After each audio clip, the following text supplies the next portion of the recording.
पहले जो है हम लोग पेपर 2 से शुरुआत करेंगे। ठीक है। तो अगर हम लोग ये स्क्रीन पे आ गया होगा आपके, तो ये आपका 2025 का जो है वो आपका सेकंड पेपर था। ठीक। और जैसे कि मैंने बताया था कि ये हमने शायद डिस्कस किया होगा कि ये जो आपका सेकंड पेपर है आपका, ये ओवरऑल जो है 200 मार्क्स का आपका होता है। ठीक है। और अगर आप 2 साल पहले की यानी कि 2024 की भी अगर आप देखो, जैसे तो देखिए कंबाइंड मेरिट आती है, लेकिन मार्कशीट्स जो है अब आजकल नेट पे देखने को मिल जाती हैं। तो जो टॉपर भी आपका होता है असिस्टेंट कमांडेंट का, आउट ऑफ 200 जो है, उसके भी ज्यादा से ज्यादा जो है वो आपके 110 या 100 मतलब 15 के बीच में ही आपके चल रहे होते हैं। ये टॉपर के आपके होते हैं। ठीक है।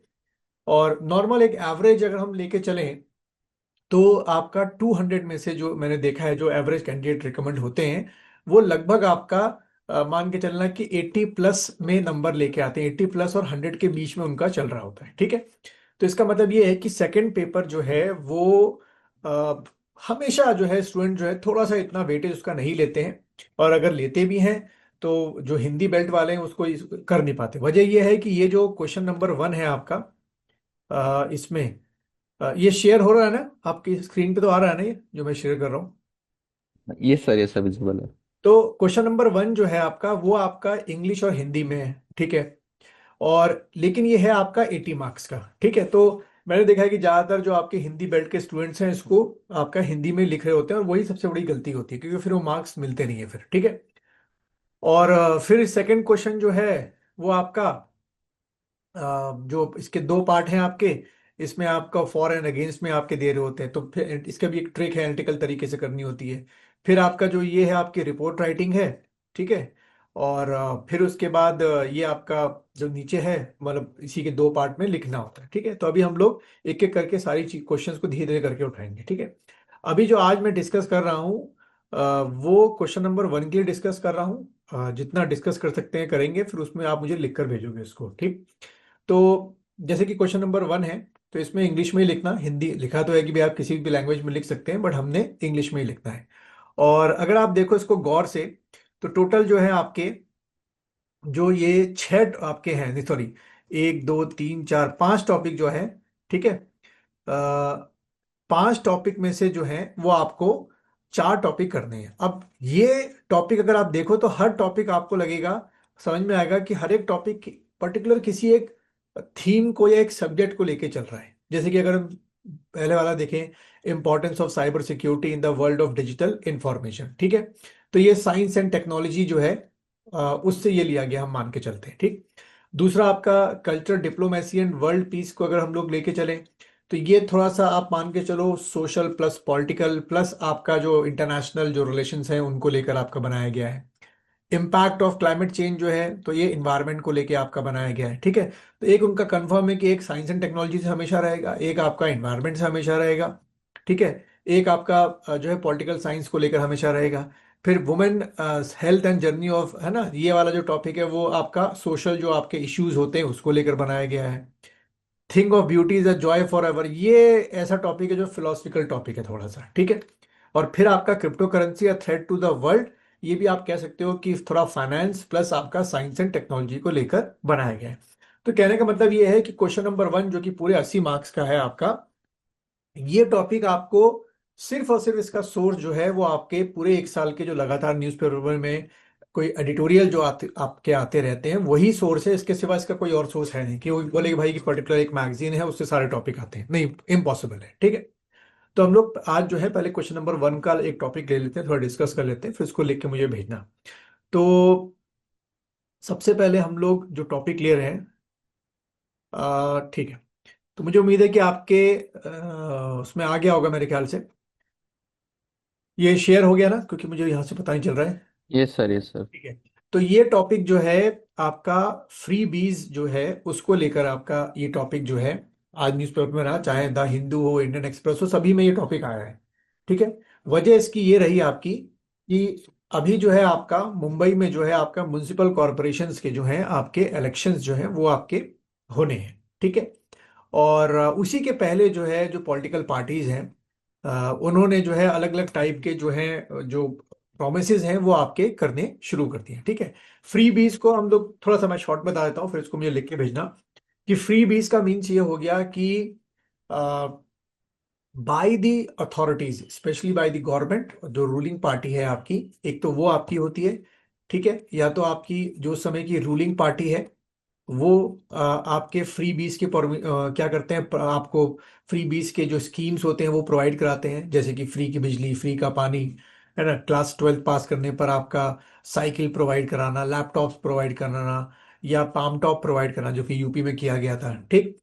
और या बिजली के बिलों को माफ कर देना, है ना, वो चीज, या सब्सिडाइज रेट पर जो है चीजों को आपको प्रोवाइड करना। जैसे इसी में आपका जो म्युनिसिपल कॉरपोरेशन है, इसमें जो प्रोमिस किए गए हैं वहाँ इतना छोटा आपको दिख नहीं रहा होगा। इसमें जैसे है कि जो वहाँ के बसेस होती हैं उसमें फ्री वुमेन्स के लिए फ्री पास देना और बाकी को हाफ कर देना, फ्री इलेक्ट्रिसिटी देना, है ना, और टैक्स एजम्पशन, मतलब जो वाटर टैक्स है उसको मना कर देना। तो एक तो वो हो गया। तो जो रूलिंग पार्टी होती है, एक तो वो फ्री बीज जो है वो शुरू कर देती है तुरंत, जैसे इलेक्शन आने को होते हैं तो 6 महीना पहले या 1 साल पहले ही शुरू कर देगी कोई स्कीम, जिसमें फ्री में 1500 रुपए या 10,000 रुपए, जैसे देखा होगा बिहार में एलिगेशन लगे कि भाई 10,000 रुपए जो है वो सभी के खातों में पहुंचाए गए एक स्कीम के तहत। ठीक है। और जो आपका क्या होता है, अपोजिशन होता है, या अपोजिशन जो आपकी पार्टी होती है, वो आपकी क्या करती है, प्रोमिस करती है कि अगर आपने हमको इलेक्शन में जिताया तो भाई हम आपको पर्टिकुलर ये चीजें जो है वो आपको क्या प्रोवाइड कराएंगे, फ्री ऑफ कॉस्ट जो है आपको प्रोवाइड कराएंगे। ठीक है। तो ये दो चीजें आपको थोड़ा सा एक्सप्लेन कर देना है कि कौन कौन क्या क्या चीजें आपकी क्या कहते हैं प्रोमिस करता है। ठीक। और दोनों की ऑब्जेक्टिव क्या होते हैं भी, किसी भी तरीके से जो आपका सिटीजन है, सिटीजन ऑफ इंडिया है, उसको एक ऑब्जेक्ट के तौर पे देखना कि एक वोटिंग ऑब्जेक्ट है, ना कि उनका वेलफेयर करना। देखो हमारा जो अभी हम लोग पढ़ ही रहे हैं, जो कॉन्स्टिट्यूशन कर ही रहे हैं, उस पे अभी हम लोग जो पढ़ने वाले हैं डीपीएसपी। ठीक है। तो डीपीएसपी के बारे में मैंने क्या बताया था, directive principle of state policy, कि इसका मेन जो ऑब्जेक्टिव होता है वो होता है एक well, welfare for the society. हाँ, यस सर। वेलफेयर स्टेट बनाना। ठीक है। इसको हम लोग हिंदी में बोलते हैं कल्याणकारी राज्य बनाना। अब कल्याणकारी राज्य का मीन्स ये हो गया, हम ये 3 वर्ड हमेशा नाचते रहेंगे आपके पॉलिटिक्स में और पॉलिटिकल साइंस में। वो क्या है, सोशियो इकोनॉमिक डेवलपमेंट। ठीक है। सोशल डेवलपमेंट करना लोगों का, और इकोनॉमिकल डेवलपमेंट करना, अब दोनों बहुत एक दूसरे से अलग भी हैं और दूसरे एक दूसरे से जुड़े भी हैं। सोशल का मीन्स हो गया कि किसी एक्स को, जो एक आम आदमी है, उसको not on the basis of their caste, not on basis of their religion and region, उसको हर फील्ड में सोशली इक्वली इक्वालिटी प्रोवाइड करना, चाहे वो गवर्नमेंट जॉब की तैयारी करना चाह रहा हो, बिजनेस करना चाह रहा हो, तो बैंक से लोन लेने गया हो, तो सब जो भी अथॉरिटीज है उसको एक ही नजर से देखें, ये ना देखें कि भाई ये पर्टिकुलर इस रिलीजन का है तो हम देंगे, इस रिलीजन का है तो नहीं देंगे, इस कास्ट का है तो हम देंगे, नहीं है तो नहीं देंगे। तो जब आप सोशली सभी को उनका अपलिफ्टमेंट करते हैं तो वो डीपीएसपी को आप फॉलो अप कर रहे हैं। इकोनॉमिकली सभी की जो परचेजिंग पावर है वो आपको बढ़ानी होती है। डीपीएसपी में कई जगह लिखा हुआ है जो हम पढ़ेंगे कि उनकी इकोनॉमिकल पावर को क्या करना, बढ़ाना, यानी कि मेन तौर पे उनकी परचेजिंग पावर को बढ़ाना। तो जब उनका परचेजिंग पावर बढ़ेगा तो उनका जो स्टैंडर्ड ऑफ लिविंग है वो आपका बढ़ना शुरू होगा। जब वो आपका बढ़ना शुरू होगा तो जो उनके यहाँ डेथ रेट है वो आपकी कम होगी, और जो मोर्टालिटी रेट हो जाती है अलग अलग डिजीजों से वो कम होगी, उनको और चीजों को एक्सप्लोर करने का मौका मिलेगा। ठीक है। तो फ्री बीज का भी ऑब्जेक्टिव हमारे यहाँ यही था, जिसको हम एक दूसरी भाषा में अगर मैं यूज करूं तो वो है आपका सब्सिडी। ठीक है। क्योंकि कहा जाता है कि जब 1947 में हमको इंडिपेंडेंस मिली, और जब 19 आपका 50 में जो है हमने अपना कॉन्स्टिट्यूशन को अडॉप्ट किया, तो उस समय जो हमारे यहाँ बीपीएल है, यानी कि बिलो पॉवर्टी लाइन। ठीक है। एक तो बीपीएल को लेके भी आजकल आज तक महाभारत चल रही है, कोर्ट्स के अंदर भी चल रही है, और सरकार भी इसकी डेफिनेशन तय नहीं कर पा रही है। कभी बीपीएल जो है वो on the basis of calorie decide किया जाता है, कभी बीपीएल जो है on the basis of purchasing power decide किया जाता है, कभी बीपीएल डिसाइड करते हैं कि अगर उसको ये 3 4 चीजें नहीं मिल पा रही हैं, जैसे कि एजुकेशन हो गया, हेल्थ तक उसकी पहुंच हो गई, ठीक है, और स्कूलिंग तक, एजुकेशन तक उसकी अगर पहुंच नहीं हो पा रही है तो वो बीपीएल है। तो बीपीएल का भी लेके बड़ा तामझाम चल रहा है।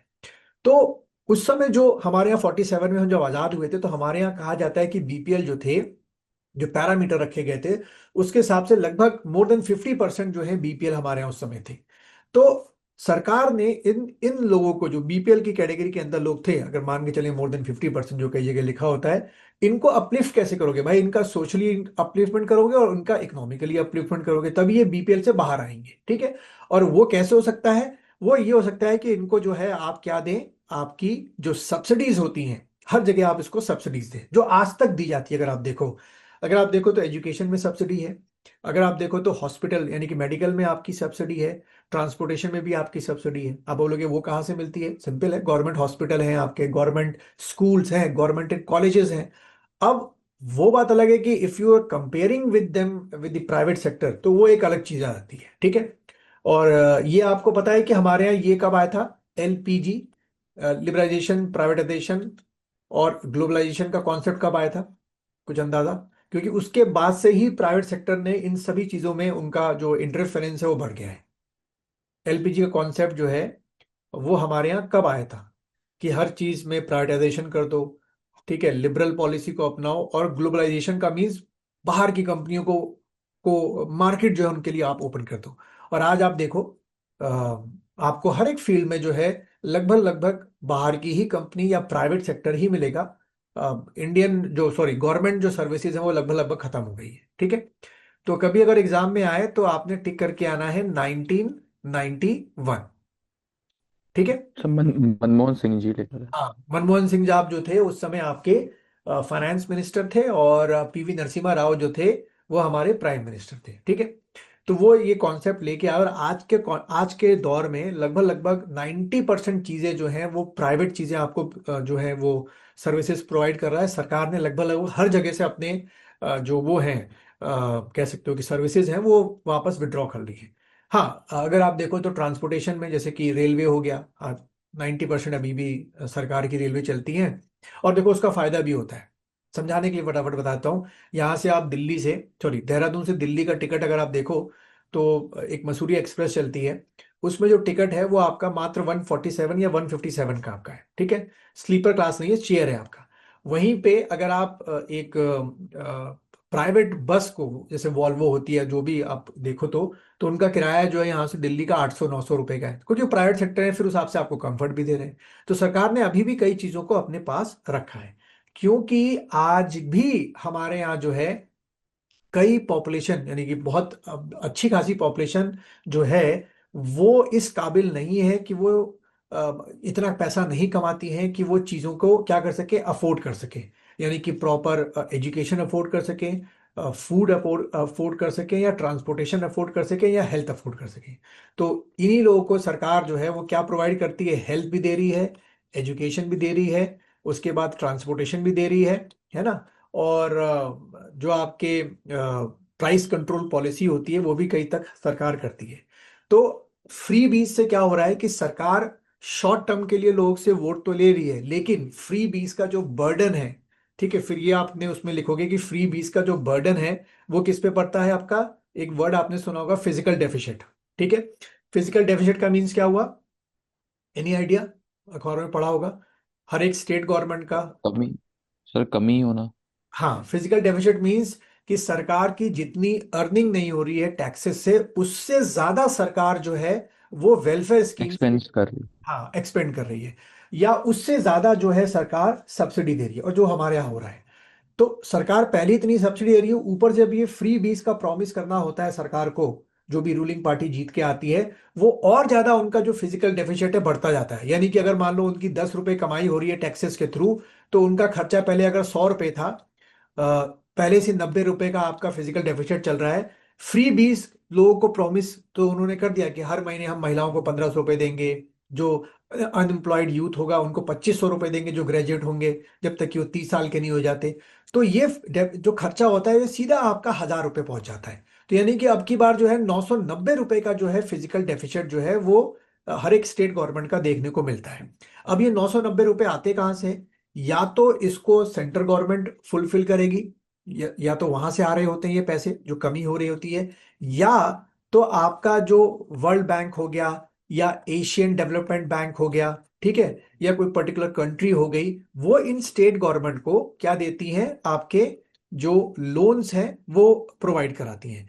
लेकिन एक इंटरेस्टिंग फैक्ट ये है कि जब भी किसी को स्टेट गवर्नमेंट को लोन दिया जाता है, तो जैसे मान लो world bank for example UP को लोन दे रहा है, ठीक है, अपनी जो स्कीम्स हैं या सब्सिडीज उसको पूरा करने के लिए, तो बीच में जो गारंटर बनता है वो सेंट्रल गवर्नमेंट ही बनता है, क्योंकि मैंने उसी दिन बताया था पिछले लेक्चर्स में कि एट लास्ट सारी पावर जो है वो किसके पास है, सेंट्रल गवर्नमेंट के पास है। सेंट्रल गवर्नमेंट के पास। हाँ। तो फ्री बीज के चक्कर में हर एक स्टेट गवर्नमेंट लगातार जो फिजिकल डेफिसिट है वो बढ़ाती जा रही है। अच्छा, अब इसमें होता क्या है, मान लो अब इसको लिखना वहां पर कि मान लो, अब कैसे लिखोगे वो थोड़ा सा अपने वर्ड्स में लिखना, कि माना सरकार के पास 1000, मैं रुपीज में बोल रहा हूँ, करोड़ में नहीं बोल रहा हूँ, कि 1000 रुपीज की टैक्सेस से अर्निंग हुई।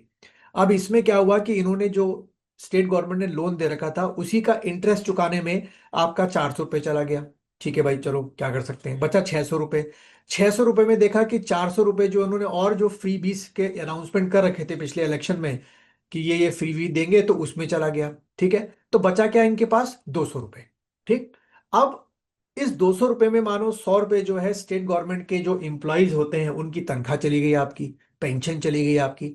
तो बचा मान लो इसके हाथों में 50 रुपये, मान लो एग्जाम्पल 50 रुपये बचा स्टेट गवर्नमेंट के हाथों में। ठीक है, तो भाई सरकार खाली फ्री बीज या सब्सिडी या तनख्वाही तो थोड़ी देती है, साथ में डेवलपमेंट के काम भी तो करती है, जैसे कि नए ब्रिजेस बनाना, रोड्स बनाना, स्कूल्स बनाना, कॉलेजेस बनाना, हॉस्पिटल्स बनाना।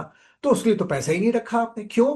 क्योंकि आप जो पैसा इन डेवलपमेंट के कामों में खर्च करना था आपने कहाँ खर्च कर दिया, फ्री बीज, सब्सिडी, और जो आपने प्रोमिस किए थे और जो ये लोन ले रखा था उसका इंटरेस्ट पे करने में। ठीक है, तो डेवलपमेंट के तो उससे होगा क्या कि डेवलपमेंट डेवलपमेंट के काम कभी भी नहीं होंगे आपके स्टेट में। हमेशा जो है इसी फ्री के चक्कर में जो पैसा सरकार कमा रही है टैक्सेस के थ्रू, वो इन्हीं पैसों जगहों पे क्या होता जाएगा, लगातार खर्च आपका होता जाएगा। ठीक है, तो इस तरीके से थोड़ा सा आपको, क्योंकि देखो इसमें जो आपकी वर्ड लिमिट है अगर आप देखो, तो आपकी जो इसमें वर्ड लिमिट पहले वाले में वो आपकी होती है कितना, ये 300 वर्ड की लिमिट होती है। ठीक है, तो हम जितना डिस्कस कर रहे हैं वो 700-800 वर्ड में अगर आप लिखने बैठोगे तो 700-800 वर्ड चला जाएगा। ठीक है, तो उस हिसाब से आपने ये करना है कि 300 वर्ड में अगर आपको लिखना है तो अ, बहुत टू द पॉइंट तो लिखोगे तो जल्दी खत्म हो जाएगा।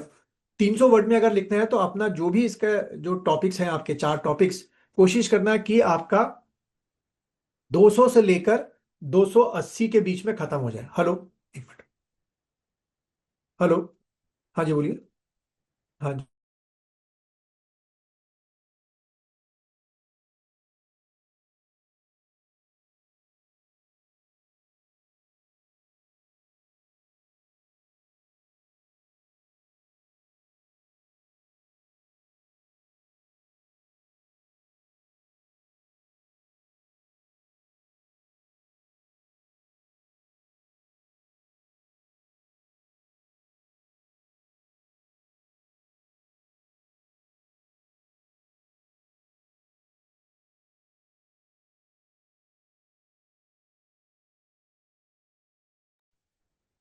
ठीक है, सॉरी। हाँ, चलो।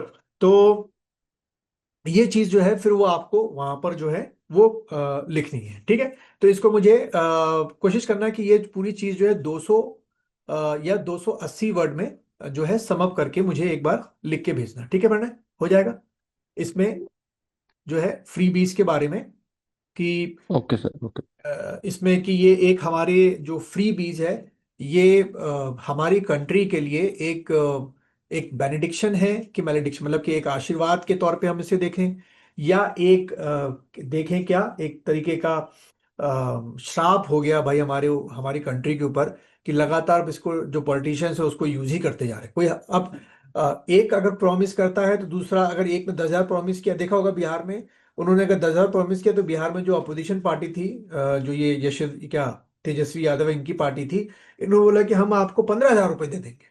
ठीक है, तो वो बड़ा खराब हिसाब चल रहा है उनका। ठीक है, तो उसको एक बार जो है वो देख लेना। ठीक, चलो। तो सर इसमें वो दिल्ली का ही मेंशन कर सकता हूँ सर, वो फ्री इलेक्ट्रिसिटी वाला भी, हाँ सर वो उससे भी सरकार को लाभ। हाँ वो सारी चीजें होंगी। तो मैं वही चाह रहा ना, एक ओके। बार आप लिखो, लेकिन your your views should be under the, कह सकते हो, canopy of the democracy, socialism, secularism, किसी एक पर्टिकुलर पार्टी के पीछे मत लिखना, मतलब उसका बहुत ज्यादा क्रिटिसिज्म करने की जरूरत नहीं है, क्योंकि एग्जामिनर उस चीज को देख रहा होता है। वो एक ऐसा बंदा चाहिए चाहिए होता है उनको कि जो न्यूट्रल वे में चीजों को लिखे, और कुछ आइडियाज भी दे दे कि भाई इसको कैसे आप कम करते हो। देखो, ये बात तो मान के चलो, और मैं भी पर्सनली मानता हूं कि हमारे यहाँ कई लोगों को सब्सिडी की जरूरत है, क्योंकि उनकी जो मंथली इनकम है वो इतनी अच्छी नहीं है जितनी होनी चाहिए। और अगर आपका मतलब अगर गवर्नमेंट उनको असिस्ट नहीं करेगी, लिटरली वो मर जाएंगे, खाने पीने के उनके लाले पड़ जाएंगे, बच्चों को स्कूल नहीं भेज सकते। आप मेडिकल फैसिलिटी देख लो ना। अगर ये जो कौन सा कार्ड है हमारा, आयुष्मान कार्ड। तो CGH। हाँ, अच्छा। नहीं, वो तो गवर्नमेंट एम्प्लॉय को मिलता है। एक आयुष्मान कार्ड आपको पता होगा। Yes sir, yes. Ayushman card जो है वो उनको मिलता है जिनकी ये पास आपका राशन कार्ड हो। और राशन कार्ड भी जो है वो दो तरीके का होता है। एक आपका क्या होता है, बीपीएल, और एक आपका क्या होता है, एपीएल होता है। ठीक है। तो जो आपका एपीएल राशन कार्ड है, अब पॉवर्टी लाइन, वो उनका बनता है जिनकी सालाना जो पूरे साल की जो इनकम है वो 5 लाख से ऊपर नहीं होनी चाहिए, उनका एपीएल कार्ड बनेगा। और बीपीएल का क्राइटेरिया और भी विचारों का नीचे है। उनकी सालाना शायद, इसको एक बार चेक कर लेना, 20,000 नहीं 50 या 60 हजार रुपये सालाना है आपकी। ठीक है। तो उनका जो जिनका बीपीएल कार्ड होता है, इसको एक बार चेक कर लेना। जिनका बीपीएल कार्ड होता है उनको सरकार आयुष्मान की फैसिलिटी तो मिलती मिलती है। साथ में उनको जो है वो फ्री का जो आपका राशन है, जिसको हम लोग बोलते हैं ना, क्या बोलते हैं, राशन की दुकान या सस्ते गल्ले की दुकान लिखी होती है। तो उसमें उनको पूरा आपका वीट हो गया, राइस हो गया, तेल हो गया, और आपका क्या कहते हैं, पल्सेस दालें होगी, सारी चीजें मिलती हैं। और जो एपीएल कार्ड होल्डर्स हैं इनको भी कुछ अमाउंट में राशन मिलता है, लेकिन मेन तौर पे आयुष्मान कार्ड का फैसिलिटी सिर्फ अब इनको ही मिलती है आपकी। ठीक है। तो वो चीजें आप जो है वो वहां पर लिख सकते हो। ठीक। चलो, चलो अब हम लोग जो है अपना कॉन्स्टिट्यूशन को शुरू करेंगे। और ये रहा हमारा।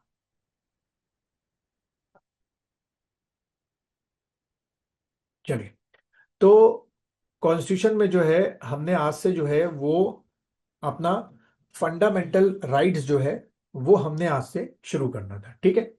तो फंडामेंटल राइट जो है वो आपका पार्ट वाइज अगर हम लोग लिखें तो पार्ट 3 आपका हो गया, इसको लिख दो। फंडामेंटल राइट जो है वो आपका क्या हो गया, पार्ट 3 हो गया। ठीक है। और आर्टिकल जो है 12 से लेकर आपका जो 35 है वहां तक आपके ये हो गए। ठीक है। पार्ट 3 हो गया और 12 to 35 आपका हो गया। ठीक। एक चीज तो ये हो गई जो एग्जाम में कभी कभार स्ट्रेट फॉरवर्ड क्वेश्चन आ जाते हैं, पर अब ये स्ट्रेट वाले क्वेश्चन तो नहीं आते हैं। ठीक है। एक चीज तो ये हो गई। दूसरा, पॉइंट वाइज लिखते जाओ जो और चीजें जो हमारे लिए इंपॉर्टेंट है, पॉइंट वाइज यहाँ पे आप लिखते जाएंगे। पहली चीज लिखिएगा, it is inspired from the constitution of USA. हमारे जो एफआर हैं वो कहाँ से इंस्पायर्ड है, inspired from the constitution of USA, constitution of USA. ठीक है, पहली चीज। दूसरा पॉइंट जो है वो आप बना के लिखिएगा, it is described as Magna Carta of India. ठीक है। It is described as Magna Magna Carta of India, Magna Carta of India, Magna Carta of India. ठीक है। फिर एक और थर्ड चीज लिखो जो उसको और खास बनाती है हमारे फंडामेंटल राइट्स को। इसमें लिखिए, जस्टिबल फंडामेंटल राइट्स, या इसको और थोड़ा सिंपल लैंग्वेज में लिख दो कि Supreme Court and High Court are the guardians of fundamental right. Supreme Court and High Court, Supreme Court and High Court are the guardians of the fundamental right, fundamental rights. ठीक है। फिर लिखिए अगला, जो इसको पढ़ के तो लगता है भाई कितनी अच्छी बात है, लेकिन अगली लाइन जो है वो कहती है, अच्छा एक जब तो लिख रहे हो कि भाई गार्जियन है सुप्रीम कोर्ट और हाई कोर्ट, हमको मिलेंगे ही मिलेंगे, पर दूसरी बात क्या लिखी है, दूसरी बात लिखना, all fundamental rights, all fundamental rights are not not absolute. ठीक है। All fundamental rights are not absolute but qualified. ये बड़ा खतरनाक वर्ड लिखा हुआ है, बट आपका क्वालिफाइड होता है, बट क्वालिफाइड, ठीक है। Are not absolute but qualified. तो जैसे हमने पिछले लेक्चर्स में डिस्कस किया था कि आपके क्या हो सकते हैं, कई ऐसे सिचुएशंस हैं जहां पर to maintain law and order और टू मेंटेन इंटरनेशनल पीस आपके जो फंडामेंटल राइट्स हैं वो कर्टेल किए जा सकते हैं। अब बोलोगे भाई इंटरनेशनल पीस का क्या संबंध हो गया? फॉर एग्जाम्पल आर्टिकल 19 में जैसे लिखा हुआ है कि राइट ऑफ एक्सप्रेशन है, और मान लो हमारे जितने भी बॉर्डरिंग स्टेट है, जैसे हम उत्तराखंड का लेते हैं एग्जाम्पल, हम जो है नेपाल के साथ और चाइना के साथ जो है बाउंड्री शेयर करते हैं। मान लो जो बाउंड्री के रहने वाले जो इलाके के लोग हैं वो प्रोटेस्ट मार्च निकालें चाइना के अगेंस्ट में वहीं पर, या नेपाल के अगेंस्ट में, और स्टोन पेल्टिंग कर दें वहीं से बॉर्डर के एरिया से, है ना। या उनकी जो चौकियां होती हैं जो नेपाली फोर्स की होंगी या चाइनीज फोर्स की होंगी उस पर पथराव कर दें, तो या उनके सामने धरना देना शुरू कर दें, तो एक तरीके से जो एक हार्मनी बनी हुई है हमारे कंट्री के बीच में वो डिस्ट्रॉय होने के चांसेस हैं। तो भाई उनका जो राइट ऑफ एक्सप्रेशन है वहां पर वो अलाउड नहीं होगा, क्योंकि आपके इस हरकत के करने से हमारा जो एक एमिगेबल रिलेशन है या एक जो हमारा वो है रिलेशनशिप है, फ्रेंडली रिलेशनशिप है, वो डिस्ट्रॉय हो सकता है। ठीक है, तो वो आपका यहाँ पर मना है। तो एक चीज तो हमारी ये हो गई। ठीक है, तो उम्मीद है यहाँ तक समझ में आ रहा होगा। ठीक है, तो are not absolute but qualified आपका हो गया। फिर लिखो अगला एक और एफ आर के बारे में कि some of them are available only to Indian citizen. ठीक है, some of them are available, some of them are available only to Indian citizen, only to Indian citizen. ठीक है, यानी कि 12 to 35 में जो फंडामेंटल राइट्स हैं वो सारे के सारे जो हैं वो इंडियन सिटीजन को मिलते हैं, बट कुछ ऐसे खास हैं जो बाकी के फॉरेनर्स को नहीं मिलेंगे, वो सिर्फ इंडियंस को मिलेंगे। ठीक है, और only available to Indian citizen. ठीक है, और उसी के आगे लिख दो while others are available to all person, while, उसी के आगे लिख दीजिएगा while other are available, while others are available to all person। ठीक है, ऑल पर्सन को अंडरलाइन कर देना, available others are available to all person, while others are available to all person। इसका ऑल पर्सन का मीन्स हो गया चाहे वो आपके क्या हो, कोई फॉरनर्स हो या कोई लीगल पर्सन हो आपके। ठीक है, अब लीगल पर्सन क्या हुआ, जैसे कि हमारे यहाँ भारत में हाई कमिश्नर्स आते हैं रहने के लिए, जैसे हमारे जाते हैं उनकी कंट्री में, एम्बेसडर्स होते हैं वो हमारे यहाँ रहने के लिए आते हैं, उनका एम्बेसी आपका होता है, तो उनको भी हाई कमिश्नर्स हो गए या एम्बेसीज हो गए, उनको भी क्या माना गया है, लीगल पर्सन माना गया है। ठीक है, तो उनको भी सारे फंडामेंटल राइट्स नहीं लेकिन कुछ फंडामेंटल राइट्स मिलते हैं। ठीक है, अब यहाँ पर एक और चीज है जो जो मैंने दो वर्ड बोले उसको समझा देता हूं कि what is the difference between the आपका हाई कमिश्नर एंड एम्बेसडर। ठीक है, ये वर्ड कई बार सुनते हो आप, तो देखो डिफरेंस क्या है कि जो आपके क्या कहते हैं ये देश थे जो कभी ना कभी ब्रिटिशर्स के अंडर में रहे, है ना, ब्रिटेन के रूल में रहे आपके, उनके यहाँ जब हम अपने वो भेजते हैं आईएफएस ऑफिसर्स भेजते हैं इंडियन फॉरेन सर्विस के, तो वो हाई कमिश्नर कहलाते हैं। ठीक है, इनको हम लोग बोलते हैं कॉमनवेल्थ नेशंस। ठीक है, और वो कंट्री जो कभी भी ब्रिटेन के अंडर में नहीं रही है, उनके यहाँ जब हमारे आईएफएस ऑफिसर्स जाते हैं और उनके ऑफिसर्स हमारे यहाँ आते हैं तो उसको एम्बेसडर्स बोलते हैं। क्लियर है, यहाँ तक समझ में आ गया? कमिश्न हाई कमिश्नर जैसे पाकिस्तान भेजेंगे तो पाकिस्तान के हमारा जो आईएफएस ऑफिसर होगा वो हाई कमिश्नर कहलाएगा, उनका हमारे यहाँ आएगा तो हाई कमिश्नर कहलाएगा। ठीक है, लेकिन इसके उल्टा अगर जैसे हम मान लो अमेरिका भेज रहे हैं या कोई और यूरोपियन कंट्री जिसमें ब्रिटेन का कभी रूल नहीं था, तो वो एम्बेसडर्स कराएंगे आपके। क्लियर है यहाँ तक? लिख लिया है तो अच्छी बात है, समझ में आ गया तो फिर मेरे ख्याल से जरूरत नहीं पड़ेगी यस लिखने सर, की। यस सर, लिख ठीक है, लिया सर। तो ये आपका डिफरेंस होता है। ठीक, तो ये एक फीचर हमारा हो गया। ठीक है, तो इंडियन सॉरी तो सर ओनली उन कंट्रीज में ना which is ruled by British. हाँ, तो उनके यहाँ हाई कमिश्नर्स होंगे। ठीक है, अच्छा, तो लीगल पर्सन में हमने इनको रख दिया, साथ ही साथ लीगल पर्सन जो आपके होते हैं जिनको कुछ फंडामेंटल राइट्स मिलते हैं, लीगल पर्सन जो है और किसको माना गया है, जो आपकी कंपनीज होती हैं, ठीक है, जो आपकी कंपनीज होती हैं, कॉरपोरेशंस होती हैं, जो बाहर की कंपनीज और इंडिया में आके क्या कर रही हैं, बिजनेस कर रही हैं, उन्होंने अपना आउटलेट खोला है या बिजनेस खोला है, उनको भी हम लोग क्या मानते हैं, लीगल पर्सन मानते हैं, और उनको भी कुछ जो है फंडामेंटल राइट्स मिलते हैं, ठीक है। तो आप देखिए कि हमारे एफआर की कितनी मतलब एक महानता है, मैं तो कहूंगा कि भाई हम फॉरेनर्स को भी कुछ एफआर दे रहे हैं, जो बाहर के लीगल पर्सन है उनको भी एफआर दे रहे हैं, जो बाहर के कॉरपोरेशन या कंपनीज है उनको भी हम कुछ अपने फंडामेंटल राइट्स दे रहे हैं, सारे तो नहीं देते लेकिन दे रहे हैं।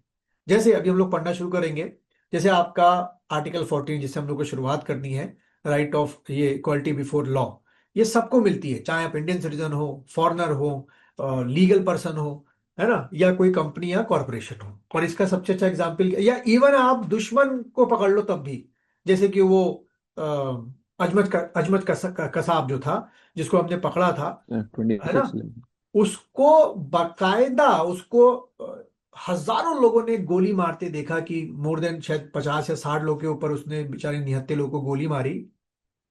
तो ऐसा नहीं हुआ कि हमने उसको आज पकड़ा और कल ही फांसी पे अटका दिया, बाकायदा 1 साल तक उस पर केस चला, गवाह आए, उसको एक डिफेंस लॉयर दिया गया। मतलब आप सोचिए कि जिसको हजारों लोगों ने गोली मारते देखा है, वो क्या अपने डिफेंस में बोलेगा, लेकिन उसको डिफेंस लॉयर दिया गया, बकायदा उसका केस चला, फिर उसको मौका दिया गया कि आप हाई कोर्ट में अपील करें, फिर मौका दिया गया कि वो सुप्रीम कोर्ट में अपील करें, सुप्रीम कोर्ट से केस हार जाते हैं तो फिर आप प्रेसिडेंट के पास जाते हैं मर्सी के लिए, उसको सारे मौके दिए गए। मतलब ये तो हद ही कर दी हमने। और 1.5 साल तक हमने उसको पाल के रखा, ठीक है, पैसा सा खर्च किया उसके ऊपर, सिक्योरिटी के ऊपर, ये नहीं कि अगले दिन ही उसको गोली मार दे।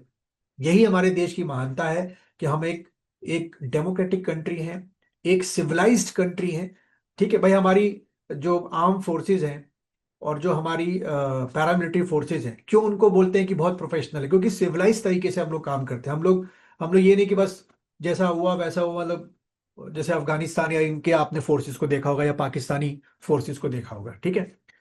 चलो खैर, तो एक हमारा ये हो गया, ठीक है। तो ये कुछ आपके एफआर के फीचर्स हैं जो हमको याद में रखने होते हैं। अब यहीं से एक और चीज जो है, जो मुझे लगता है कि एग्जाम में आ सकती है, कि एक आपका हिस्ट्री ऑफ एफआर भी आ जाता है, ठीक है। तो कुछ मैं की वर्ड्स बोलूंगा, बस उसको लिखते जाना। तो एक छोटी सी हेडिंग डाल लो, हिस्ट्री ऑफ एफआर, यानी कि history of fundamental rights, rights. ठीक है। क्योंकि देखो, अगर हम अपने इंडिया की बात करें, तो भाई हमारे यहाँ इंडिया में ब्रिटिशर से पहले कौन था, अगर मैं थोड़ा सा एक मिनट लूंगा। भाई हमारे यहाँ अगर देखें एंशंट इंडिया, एंशंट इंडिया में हमारे यहाँ कहते हैं, आपने पढ़ा होगा, सबसे पहले आपकी क्या, हड़प्पा, जिसके बारे में आज तक नहीं पता ढंग से क्योंकि उसकी लिपि नहीं पढ़ी। उसके बाद हमारे यहाँ क्या आया, वैदिक पीरियड, ठीक है। उसके बाद जो है हमारे यहाँ 16 महाजनपद आए, ठीक है, जिसमें आपने सुना होगा सबसे शक्तिशाली या पावरफुल बना आपका चंद्रगुप्त, ये मौर्यन डायनेस्टी, ठीक है। उसके बाद फिर हमारे यहाँ गुप्ता आए, ठीक है। मेन तौर पर ऐसे तो बहुत सारे थे, चोल चालुक्य के नीचे साउथ में बहुत सारे थे, गुप्ता है, लेकिन मोटा मोटा बता रहा मैं, ठीक है। फिर उसके बाद हमारे यहाँ आपका गुलाम खिलजी, तुगलक, लोदी, सैयद, फिर मुगल्स, ये मिडिल इंडिया शुरू हो गया हमारा, ठीक है। तो अगर आप देखो कि मोटा मोटा अगर हम ये हड़प्पा जो कहा जाता है वो 2500 बीसी से कहा जाता है, तो हम लोग उल्टे में चलते हैं। और फिर ये गुप्ताज एडी में शुरू हो गया आपका। फिर ये जो मुगल थे ये आपके क्या कहते हैं, 1526 से लेकर अभी तक। और फिर उसके बाद जो ब्रिटिशर्स थे, उनका लगभग अप्रोक्स 250 से 300 साल आपका रहा। और 1947 में आपका जाकर जो है, वो हम एक ऐसी कंट्री बने जहां पर एक, फ्रीडम। हाँ, हाँ फ्रीडम तो है, पर जहां पर एक आदमी को सारे के सारे जो हम एफआर पढ़ने वाले हैं वो पहली बार दिए गए, ठीक है। और हम इतने हजारों सालों के बाद, हजारों साल ही बोलूंगा मैं, 1000 2000 3000 साल के बाद हम चीजों को अपने यहाँ सोसाइटी में not on the basis of caste कर रहे हैं, on the basis of humanity चीजों को दे रहे हैं, सबको बराबरी का मौका दे रहे हैं। एफआर वही चीज बोलता है, ठीक है। तो कई लोगों ने बोला कि एफआर चल नहीं पाएगा जब कॉन्स्टिट्यूशन बन रहा था, बट अभी चल रहा है। हाँ प्रैक्टिकली आज भी आप देखो डिस्क्रिमिनेशन कई जगहों पर होता है, रिलीजन के बेसिस पे, कास्ट के बेसिस पे, है ना। वो थोड़ा सा हमारी सोसाइटी से हटते हटते विल टेक टाइम। ठीक है, अभी वही कितने हमको साल आजाद हुए। चलो, तो हिस्ट्री ऑफ फंडामेंटल राइट्स में कुछ पॉइंट्स लिखा रहा हूँ, ये मुझे लगता है कि एग्जाम में आ सकते हैं। तो सबसे पहला, अच्छा वो मैंने भी फोन किया था, वो रियलिटी में इस समय ना क्या कहते हैं, ये आपकी पीडी की जो बुक्स हैं वो मार्केट में नहीं आ रही हैं। उसकी वजह यह है कि पीडी पिछले 2 सालों से उसने अपनी पब्लिकेशंस में अपडेट नहीं की है। तो क्योंकि हम लोग जो अपडेट अपडेट करते हैं वो तो हम उससे करते हैं, जो हमारी लॉ की जो किताबें होती हैं या जो लॉ की बुक्स आती हैं उसमें हम एफआर अपने अपडेट करते हैं, ये सॉरी कॉन्स्टिट्यूशन को अपडेट करते हैं। तो आप लोगों के लिए फिर मैं उतनी हैवी बुक्स बोलूंगा नहीं। तो एक एक करके मैं सारे नोट्स वैसे भी आपको पीडीएफ में प्रोवाइड करा दूंगा, उसकी कोई जरूरत नहीं पड़ेगी फिर। ठीक। अच्छा, तो ओके सर।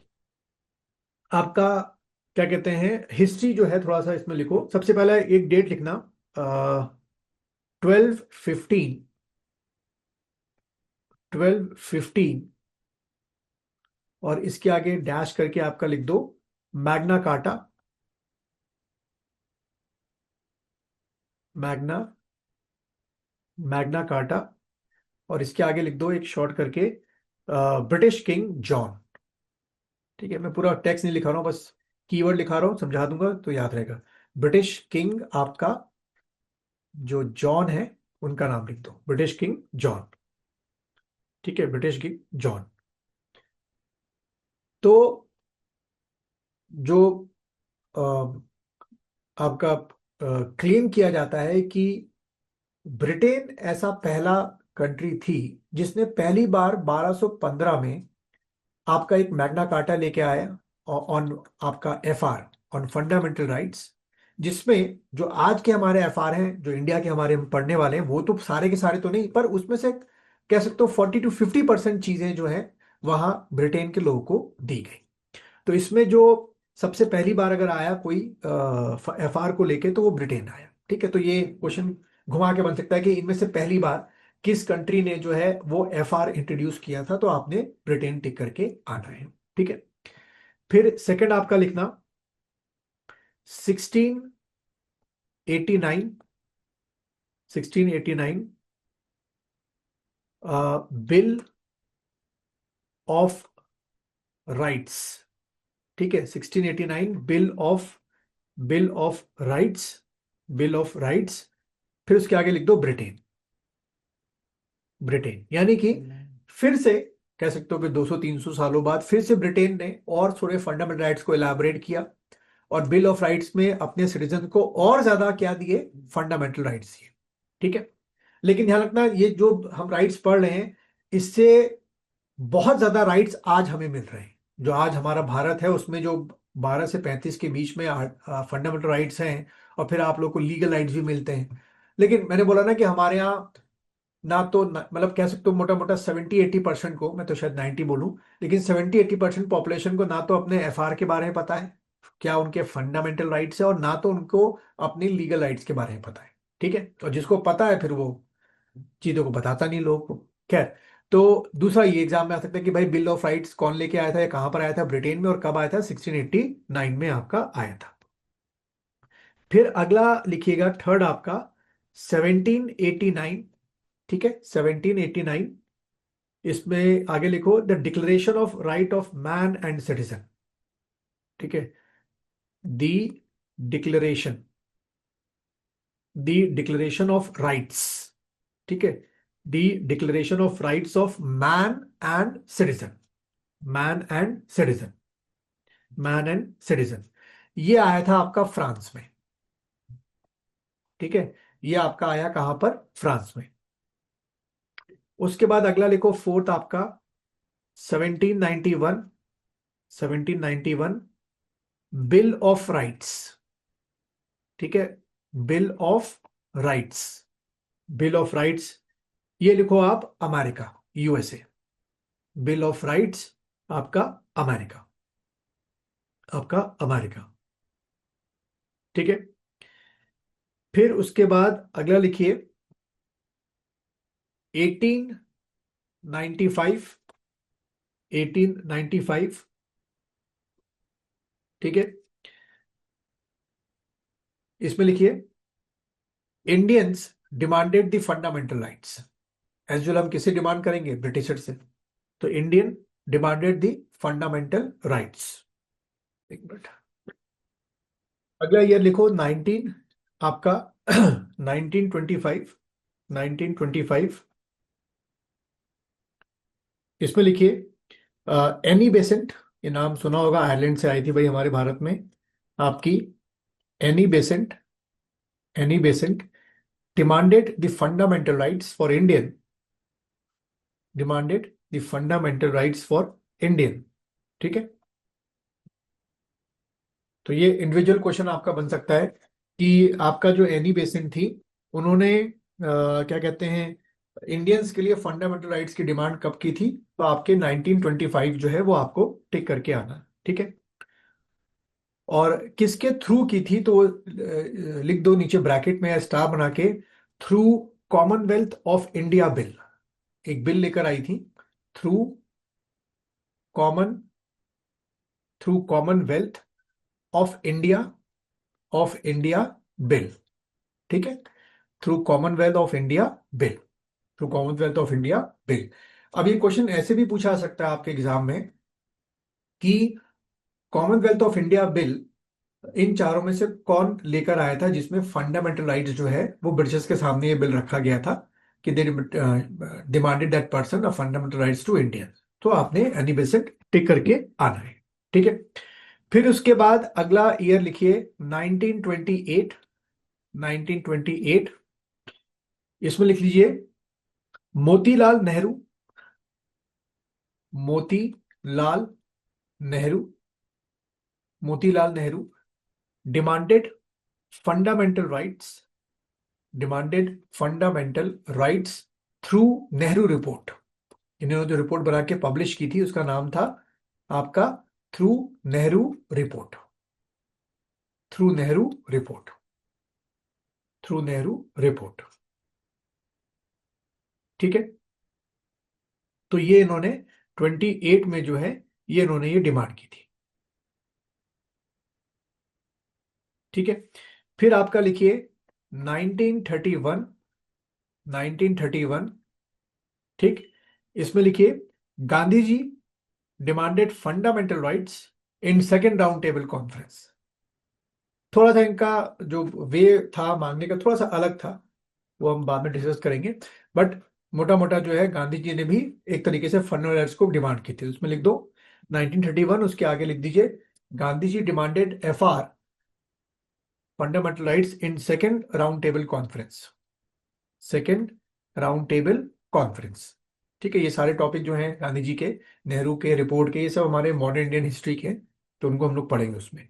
तो second round table conference, second round table conference. ठीक है, फिर उसके बाद लिखिए 1945।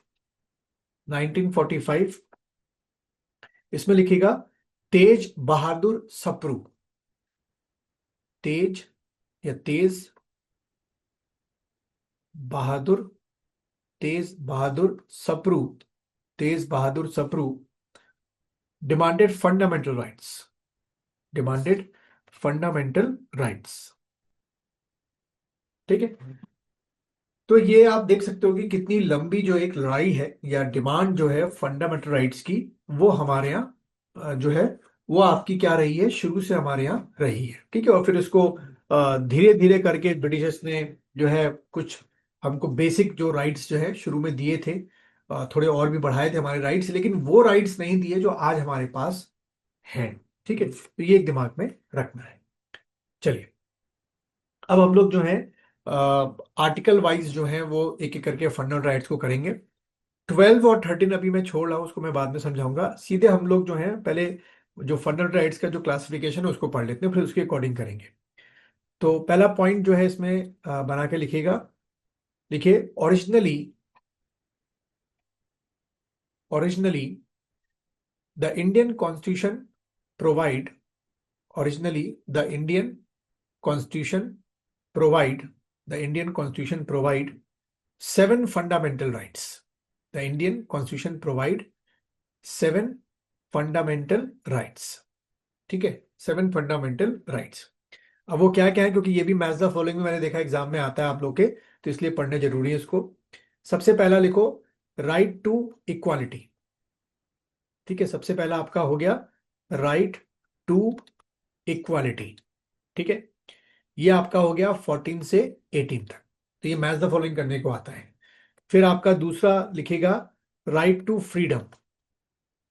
ठीक है, राइट टू आपका फ्रीडम, ये आपका 19 से लेकर 22 तक आपका हो गया, राइट टू फ्रीडम 19 से लेकर 22। फिर उसके बाद थर्ड आपकी कैटेगरी जो बनाई गई है, दैट इज राइट अगेंस्ट। ठीक है, राइट राइट अगेंस्ट एक्सप्लॉयटेशन, किसी भी तरीके का जो होता है, पढ़ेंगे इसको हम लोग, राइट अगेंस्ट एक्सप्लॉयटेशन। तो इसको रखा गया है 23 और 24 के अंदर, राइट अगेंस्ट एक्सप्लॉयटेशन 23 24। उसके बाद आपका फोर्थ लिख दिया right to freedom of religion. ठीक है, फ्रीडम ऑफ रिलीजन। और आज भी आपकी इस एशिया में कई ऐसी कंट्री हैं जहां फ्रीडम ऑफ रिलीजन नहीं है। वहां पर्टिकुलर जिस कंट्री के बेस पे वो बना है, सिर्फ उन्हीं रीजन के लोगों को सारी फ्रीडम है, बाकी अदर रिलीजन्स को फ्रीडम नहीं है। ठीक है, फ्रीडम ऑफ रिलीजन आपका 25 से लेकर 28 तक। उसके बाद आपका फिफ्थ जो है कल्चरल एंड एजुकेशनल राइट। ठीक है, कल्चरल कल्चरल एंड आपका एजुकेशनल। ठीक है, एजुकेशनल राइट, एजुकेशनल राइट। और ये जाना बड़ा जरूरी था, क्योंकि हमारे यहाँ जैसे कहा जाता है कि हर, और वो फैक्ट भी है कि हर 5 किलोमीटर चलने पर हमारे भारत में बोलियां चेंज हो जाती हैं, अलग अलग टाइप की आपको बोलियां मिलेंगी। ठीक है, और वो सही भी है, उस हिसाब से आपको कल्चर भी अलग अलग मिलेंगे। तो भाई सबको प्रिजर्व करना बड़ा जरूरी है हमारे लिए। तो हमारे मेकर्स ने ये रखा कि भाई कल्चरल और एजुकेशनल राइट रखो 29 और 30 में। सिक्स्थ आपका लिखो, जो हटा दिया गया है, राइट टू प्रॉपर्टी। इसको लिखेंगे कैसे हटाया गया है, पर अभी लिख दो इसको, राइट टू प्रॉपर्टी, ये आपका 31 में, राइट टू प्रॉपर्टी 31। और आपका 7 जो हमको दिया गया था, जो दिया गया है अभी भी, वो है कॉन्स्टिट्यूशनल रेमेडी। ठीक है, कॉन्स्टिट्यूशनल कॉन्स्टिट्यूशनल आपका रेमेडीज, ये आपकी 5 रेमेडीज होती हैं, हेबियस कार्पस, मैंडेमस, क्योरेंटो, प्रोहिबिशन, सर्टेरियो।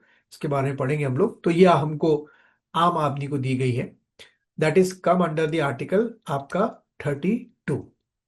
ठीक है, 32 आपका आर्टिकल 32। अब इसमें जो राइट ऑफ प्रॉपर्टी है, अब वो हमारे पास नहीं है, तो इसको लिख दो भाई, ये कब आपका जो है ये हटाया गया। तो इसमें अगला पैराग्राफ से लिख दो आप, पहले 7 लिख दिए होंगे, फिर अगले पैराग्राफ से लिखिएगा कि इसमें लिखिए right of property was deleted. ठीक है, पूरा पॉइंट बना के लिखो, right of property property was आपका deleted, was deleted by 44th amendment, by 44th amendment 1978। ठीक है, तो ये क्वेश्चन बन जाता है कि राइट ऑफ प्रॉपर्टी जो है वो कब डिलीट किया गया।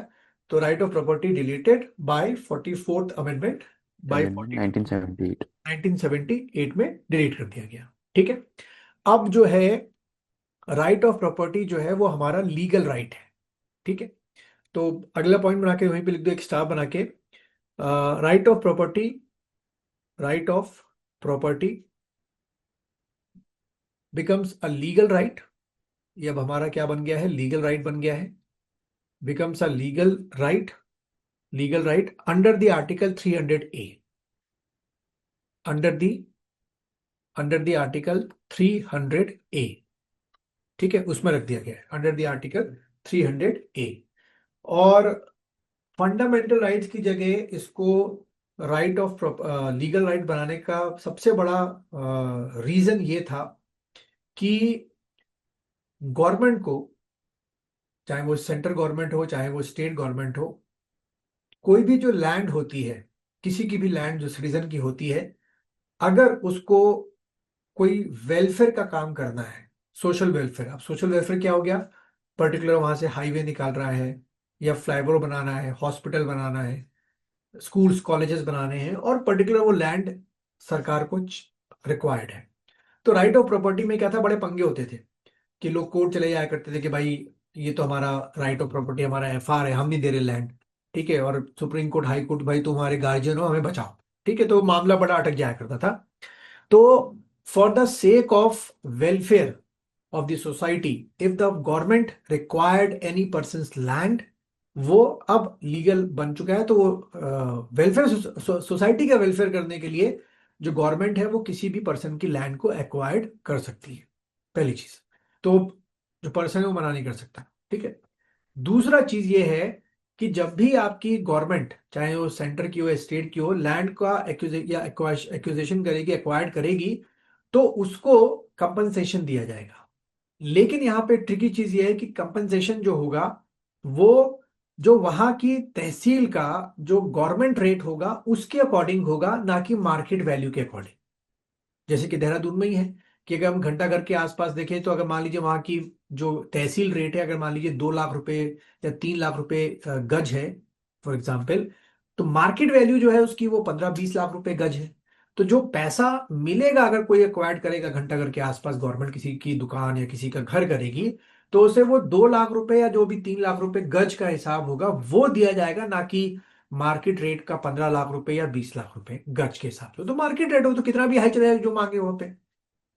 तो ये लोग कहते हैं आज भी एक लूप होल है, और फिर लोग कहते हैं कि हमें इसकी जगह तो जगह ही दे दो, है ना। तो वो टसल वॉर चलती रहती है। ठीक। चलिए, तो ये हम हमारे जो है क्लासिफिकेशन है, यहां से एक क्वेश्चन जो है, और जो ये मैंने लिखा दिया कि भाई किस आर्टिकल में लीगल राइट आपका, ये आपका बन चुका है। ठीक है। चलिए, अब एक एक करके हम लोग आर्टिकल करेंगे। तो सबसे पहले हम लोग जो है वो आर्टिकल 14 को लेंगे। ठीक है, तो सबसे पहले हेडिंग डाल दीजिएगा आर्टिकल आपका 14, 14। 12 और 13 को अभी छुड़ा रहा हूं क्योंकि 12 और 13 थोड़ा सा फिलोसफिकल है, पहले इसको पढ़ लो। तो 14 में लिखिएगा, एक लाइन में जो लिखा हुआ है उसको थोड़ा इलाबरेट करेंगे। इक्वालिटी जो ये कहता है आपको, इक्वल, इक्वालिटी बिफोर लॉ। हाँ, सबसे आसान, इक्वालिटी बिफोर आपका लॉ। ठीक है, इक्वालिटी बिफोर लॉ, एक तो ये कह देता है इक्वालिटी बिफोर लॉ। और दूसरा लिखो इसी में, इट ऑल्सो प्रोवाइड, जो आपका ये आर्टिकल 14 है, इनडायरेक्टली प्रोवाइड करता है। It also provide, it also provide rule of law, rule of, rule of law, also provide rule of law. ठीक है। फिर एक और चीज इसको इनडायरेक्टली जो है वो पूछ लेते हैं, एक और चीज को कि प्रोवाइड कराता है, लिखिए, it also provide, it also provide आपका नेचुरल जस्टिस। ठीक है, it also provide natural justice, natural justice. ठीक है। अच्छा, जहां रूल ऑफ लॉ लिखा है वहां एक ब्रैकेट स्टार करके लिख दो, Minerva Mills versus union of India case. Miner Minerva Minerva Mills, अब आजकल ये केसेस पूछने लगे, versus, Minerva Mills versus union of, union of India case. उसके बाद बोला भाई रूल ऑफ लॉ वाली चीज भी हमारे यहाँ जो है वो आर्टिकल 14 के अंडर में ही जो है वो हम लोग इसको क्या कर देंगे, इंप्लीमेंट कर देंगे। ठीक है। अच्छा, अब यहां से ध्यान रखना, ये जो रूल ऑफ लॉ है इसको दो कैटेगरी में बांटा गया है। कई बार ये थोड़ा सा ये एक्सटेंडेड फॉर्म भी पूछ लेते हैं आप लोग के एग्जाम में। एक आपका है नेगेटिव, एक आपका है पॉजिटिव। ठीक है, नेगेटिव और पॉजिटिव कैसे है कि मैं कई बार एग्जांपल समझाता हूँ कि आपके दो पर्सन है, एक आपका एक्स है, एक आपका वाई है। इसको लिखना नहीं, खाली समझ लो। ये जो एक्स है आपका, ये आपका 18 ईयर्स का है, और जो ये वाई है वो आपका 40 ईयर्स का है। ठीक है। 18 ईयर्स का जो एक्स है वो गुस्से में आकर, प्रोवोक होकर, झगड़े के दौरान ए का मर्डर कर देता है। ठीक है। तो एक्स को जो लॉ में दिया गया है, बीएनएस में, जो हमारी भारतीय न्याय संहिता में जो पनिशमेंट है, वो या तो लाइफ इम्प्रिजमेंट है और या तो आपका डेथ पेनल्टी है। ठीक है। और वहीं 40 ईयर्स का जो बंदा है वो किसी बी का मर्डर करता है बाकायदा प्लानिंग के साथ। ठीक है, 1 हफ्ते तक प्लानिंग करता है।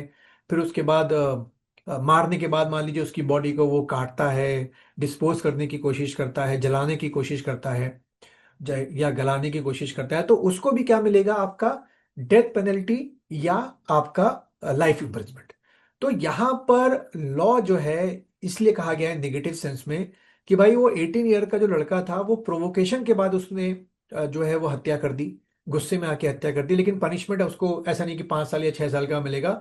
उसको वही पनिशमेंट मिलेगा जो एक लॉ की भाषा में लिखा हुआ है।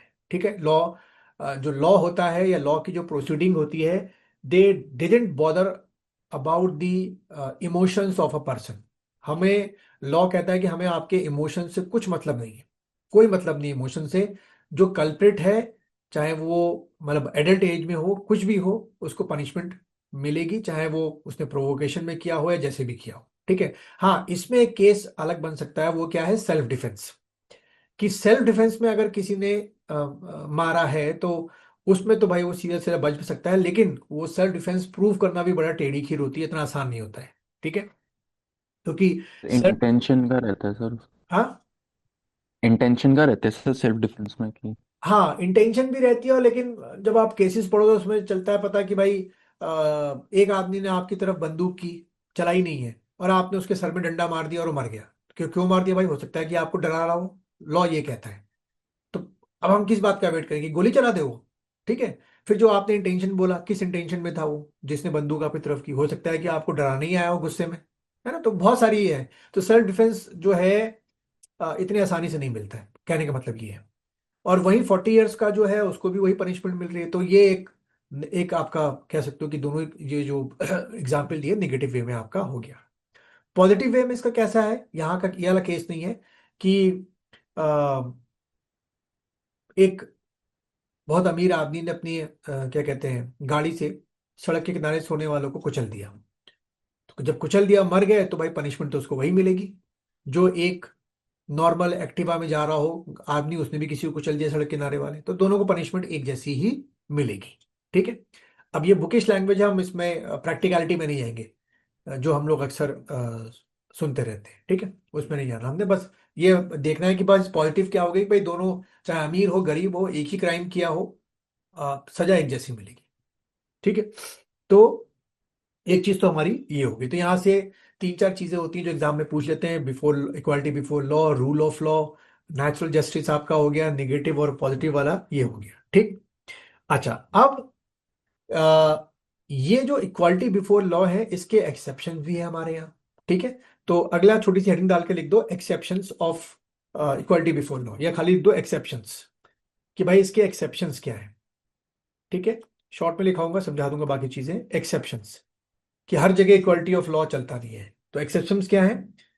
सिंपल, आपके दो पोस्टों के नाम लिख दीजिए एक्सेप्शन में। वो है आपका, एक हमारे प्रेसिडेंट साहब, ठीक है, और दूसरे हमारे किसी भी आपके जो स्टेट के पहले जो गवर्नर साहब हैं। ठीक है, पहले दो के बारे में समझते हैं। तो हमारा कॉन्स्टिट्यूशन ये कहता है कि जो भी प्रेसिडेंट है, मान लीजिए आपका ए जो है वो आपके प्रेसिडेंट है, और कोई जेड जो है वो किसी भी स्टेट का, किसी एक स्टेट का गवर्नर है। तो इन दोनों के अगेंस्ट में किसी भी तरीके का जो क्रिमिनल प्रोसीडिंग है और किसी भी तरीके की जो सिविल प्रोसीडिंग है वो नहीं चलेंगी। ठीक। तो क्या इसका मतलब ये हो गया कि भाई प्रेसिडेंट अपनी कार निकाले और सबको कुचलता हुआ या सबको गोली मारता हुआ कि आज तो रात को निकलूंगा, 2 3 को तो गोली मार ही दूंगा, करता हुआ निकल जाए और कोई उसको सजा ना हो?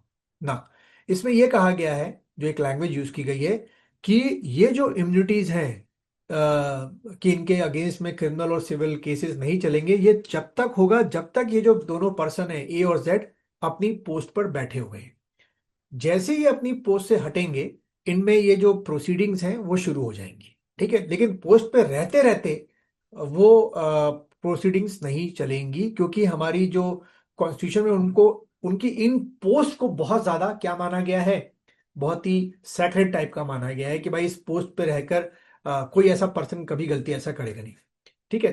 तो इम्यूनिटी तभी तक है इनको जब तक ये अपनी पोस्ट पे हैं। जैसे ये वहां से निकाले गए या रिजाइन हुए या टेन्योर हुआ, तब वो केस, ये नहीं कि वो उस समय मार दिया था तो बच जाएंगे, वो केस चलेगा ही चलेगा। ठीक है। तो ये उसके आगे लिखता है तो लिख दो, no criminal and civil proceeding can be start during their tenure, ऐसे लिख दीजिए, ड्यूरिंग देयर टेन्योर। और ऐसा तो देखो 1950 से आज तक कभी नहीं हुआ है कि किसी प्रेसिडेंट गवर्नर ने किसी को हत्या कर दी हो ड्यूरिंग देयर टेन्योर। ठीक है, ड्यूरिंग देयर टेन्योर। ऐसे ही आपकी जो इम्यूनिटी है, इतनी इतनी हार्ड, मतलब इतनी अच्छी तो नहीं, लेकिन पहले लिख लो और किसको दी गई है, आपके एमपी यानी कि मेंबर ऑफ पार्लियामेंट, और आपके एमएलए, और आपका एमएलसी। ठीक है, एमएलए और एमएलसी का मींस आपका मेंबर ऑफ लेजिस्लेटिव असेंबली, और एमएलसी हो गया मेंबर ऑफ लेजिस्लेटिव काउंसिल। तो हमारे यहाँ जो है इस समय 7 ऐसे स्टेट हैं जहां पर दूसरा हाउस है। ठीक है, तो उनके मेंबर को हम लोग एमएलसी बोलते हैं, हिंदी में विधान परिषद बोलते हैं। जैसे यूपी है, यूपी में विधानसभा भी है और विधान परिषद भी है। ठीक है। तो इन दोनों लोगों को भी जो है क्या मिलती है, इम्यूनिटीज मिलती हैं, कि इनके अगेंस्ट में कोई भी सिविल और क्रिमिनल केसेस जो है वो शुरू नहीं होंगे। लेकिन अगर जो प्रिसाइडिंग ऑफिसर है, ठीक है, प्रिसाइडिंग ऑफिसर कौन होता है? प्रिसाइडिंग ऑफिसर मैंने बताया था पिछले लेक्चर्स में। प्रिसाइडिंग ऑफिसर किसकी बात कर रहे हैं हम लोग पिछले सर जो लेक्चर हेयर करता है लोकसभा में? राज्यसभा की हाँ, मीटिंग्स। उसको क्या बोलते हैं? आपका लोकसभा के प्रिसाइडिंग ऑफिसर को क्या बोलेंगे? आपका स्पीकर। और स्पीकर। राज्यसभा के प्रिसाइडिंग ऑफिसर को चेयरमैन। ऐसी आपके चेयरमैन। एमएलए जो होता है, मतलब कि जो लेजिस्लेटिव असेंबली होती है, उसके प्रिसाइडिंग ऑफिसर को स्पीकर बोलेंगे, और लेजिस्लेटिव काउंसिल के प्रिसाइडिंग ऑफिसर को हम लोग चेयरमैन बोलेंगे। तो यस सर, यहां चेयरमैन। पर ये एक प्रोविजन कर रखा है कि जो आपकी पुलिस है, ठीक है, कोई मान लीजिए एमपी या कोई एमएलए एमएलसी किसी क्रिमिनल एक्टिविटी में इन्वॉल्व हो जाते हैं, तो जो पुलिस है वो पहले प्रिसाइडिंग ऑफिसर से परमिशन लेगी कि सर आपके ये जो मेंबर साहब हैं इन्होंने एक मर्डर कर दिया है कल। ठीक है, और ये हमारे पास क्या है, इनके खिलाफ पूरे पूरे एविडेंस है हमारे, तो हमको इनको अरेस्ट करना है। ठीक है, तो तब जब प्रिसाइडिंग ऑफिसर परमिशन देंगे, तब जाके पुलिस जो है वो इन लोग को अरेस्ट करेगी। ठीक है, और फिर वो अपना जो कोर्ट केस है और जो जेल है वो सब अपना चलता रहेगा। इनके साथ वो प्रोविजन नहीं है कि जब तक ये एमपी हैं 5 साल तक, तब तक इनको आप छू नहीं सकते हैं, उसके बाद आप केस चलाइए। तो इनके साथ ये जो कॉन्सेप्ट है वो हमारे यहाँ मना है। क्लियर है यहाँ तक? ठीक है, तो एक ये हो गया, तो थोड़ा सा इम्यूनिटी है तो, लेकिन उस लेवल की नहीं है जो प्रेसिडेंट और गवर्नर को है। ठीक है, उसके बाद कह सकते हो कि इन्हीं के पैरेलल एक इम्यूनिटी, या इनसे भी कह सकते हो ऊंची है आपकी, दी जाती है, वो है आपके डिप्लोमैट्स। ठीक है, या आपके ये फॉरेन डिप्लोमैट्स, ऐसे लिख दो, फॉरेन डिप्लोमैट्स। ठीक है, डिप्लोमैट्स, फॉरेन डिप्लोमैट्स। ठीक, तो जो भी हमारे यहाँ और देशों के हाई कमिश्नर्स या एम्बेसडर यहाँ पर रहते हैं, मान लीजिए उनसे एक ही केस होता है ज्यादातर तो, कि भाई गाड़ी चला रहे हैं, उनके गाड़ी के नीचे कोई आके मर जाए, तो उनके खिलाफ कोई भी क्रिमिनल केस नहीं चलेगा। ठीक है, और सिविल केस तो सवाल ही पैदा नहीं होता है, क्योंकि उनका इतना इंटरेक्शन लोगों से होता नहीं है कि किसी के साथ फेक कर दे जमीन का या कुछ ऐसे पैसे का लेन देन। तो इनको पूरी डिप्लोमैट्स को पूरी इम्यूनिटी मिलती है। ठीक है, कोई केस नहीं चलेगा। ऐसे ही हमारे जो डिप्लोमैट्स हैं, जो हमारे आईएफएस ऑफिसर्स होते हैं इंडियन फॉरेन सर्विस के, जब वो किसी और देश में जाते हैं तो वहां उनको वही इम्यूनिटी इस तरीके की मिलती है कि अगर उनसे कोई क्रिमिनल एक्टिविटी हो जाए तो उनको कोई भी पनिशमेंट नहीं मिलेगी, उनको वापस उनके देश जो है वो डिपोर्ट कर दिया जाएगा। ठीक है, तो वो इसलिए हम मान के चलते हैं कि जो डिप्लोमैट्स हैं, जो बनते हैं आपके ऑफिसर्स, वो एक हाईली, एक डेकोरम में रहने वाले ऑफिसर्स होते हैं। वो कभी भी ये गलती नहीं करेंगे कि भाई दिन में या रात में चाकू लेके निकल रहे हैं और लोगों को चाकू मार रहे हैं। ठीक है, वो कभी नहीं करेंगे ये हरकत। तो हम ये मान के चलते हैं। तो प्रेसिडेंट हो गए, गवर्नर हो गए, डिप्लोमैट्स हो गए, एमपी एमएलए एमएलसी, तो इनको जो है ये सारे के सारे जो इक्वलिटी ऑफ लॉ है, बिफोर द लॉ, वो ये सब क्या है, इसके आपके एक्सेप्शंस है। क्लियर है यहां तक? ठीक है, कुछ आएगा तो इसमें यस सर, यस। हम आप फिर आके अगर क्वेश्चन देंगे तो आप कर लोगे। तो ओके। ध्यान रखना, डिप्लोमैट्स में खाली कंट्री के डिप्लोमैट नहीं है, डिप्लोमेट में जो आपके वो होते हैं ना, यूएनओ, उनके जो ऑफिसर्स हो गए हमारे यहाँ भारत में काम करने आते हैं, उनको भी इम्यूनिटी मिलती है। अगर आपका जो वर्ल्ड बैंक के आपके जो ऑफिसर्स होते हैं वो जब हमारे यहाँ काम करने आते हैं, उनको भी इसी तरीके की इम्यूनिटी मिलती है। चुपचाप उनको उनके देश में डिपोर्ट कर देते हैं अगर कोई उनसे ऑफेंस हो जाए तो। वैसे तो rarest of the rare chance है कि कभी इनसे कोई ऑफेंस हुआ हो। ठीक है।